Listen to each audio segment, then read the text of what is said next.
الأول من رواية هذا المساء يتقدم 1-0. 1-0 لمصلحة النادي الأهلي، وأول أهداف النادي الأهلي هذا الموسم بعد كرة مستوية ومتقشرة من صالح جمعة، واحد من نجوم الشوط الأول. هنشوف ونتابع مع حضراتكم أحداث الشوط الثاني، وادي جول جول جول جول. دراعي وعم قرسي واي حاجه طريق ما افتكرش، والناس عاميه ما بتسمعش، واللي يروح يابا ما بيرجعش.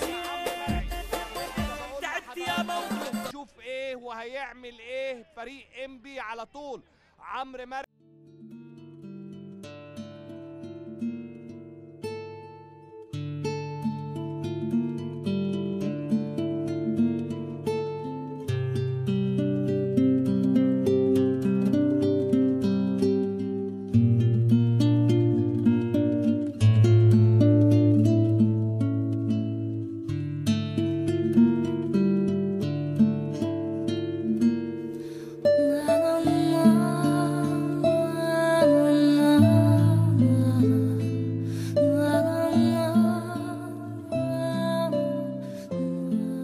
الأول من رواية هذا المساء يتقدم 1-0. 1-0 لمصلحة النادي الأهلي، وأول أهداف النادي الأهلي هذا الموسم بعد كرة مستوية ومتقشرة من صالح جمعة، واحد من نجوم الشوط الأول. هنشوف ونتابع مع حضراتكم أحداث الشوط الثاني، وادي جول الله أكبر الله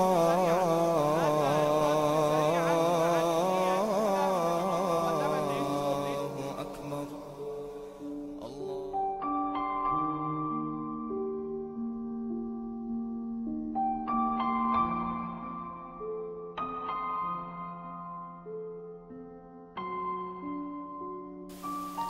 أنا عايزك تركز معايا في كل كلمة أنا هقولها. عاوز تحب صلاتك؟ بص، حاول تمشي بمبدأ إن الصلاة دي حاجة مش مجبر إنك تعملها. لأ خالص، على فكرة أنت رايح تقعد مع ربنا شوية، تقعد معاه 5 دقايق بس. كتير عليه؟ كتير على اللي خلقك؟ كتير على اللي اداك كل حاجة؟ بص، استعد للصلاة أكنك رايح تقابل حد بتحبه. روح كده وانت حابب انك تقابل ربنا. اللي يسألك انت رايح فين قول له رايح اقعد مع ربنا شوية، رايح اقعد مع ربنا شوية. خلي احساس داخلي جواك. اول ما ترفع ايدك وتقول الله اكبر، ابتسم وحاول تخشع في الصلاة. ساعتها اقسم بالله هتحس انك شايف ربنا. قول الله اكبر وجواك صوت بيقول جيت لك يا حبيبي 5 دقايق اقعد معاك شويه، اصلك وحشني. على فكره مش جنان انك تكلم ربنا، ده اللي خلقك على فكره. ده اقرب حد ليك اكتر من ابوك وامك واي حد في الدنيا. اقرا كل كلمه بالراحه قوي. الحمد لله رب العالمين. فيرد عليك حبيبك اللي خلقك ويقول حميدني عبدي شكرني وعرف أن النعمة التي معه من عندي. فيرد عليك ويقول لك خد يا عبدي نعم كمان وكمان. الله. تكمل الرحمن الرحيم. حبيبك يرد عليك ويقول لك شهد لي عبدي إني رحمن رحيم. خد يا عبدي من رحمتي كمان وكمان. وانت بتسمع ربك بيرد عليك، فابتسم وكمل مالك يوم الدين. ربنا يتباهى بيك قدام الملائكة ويقول لهم عبدي شهد أني مالك يوم الدين. خففوا عنه في يوم الحساب. حبيبي يا الله، إياك نعبد وإياك نستعين. فيرد ربنا ويقول صدق عبدي صادق فهو يعبدني. ويستعين بي.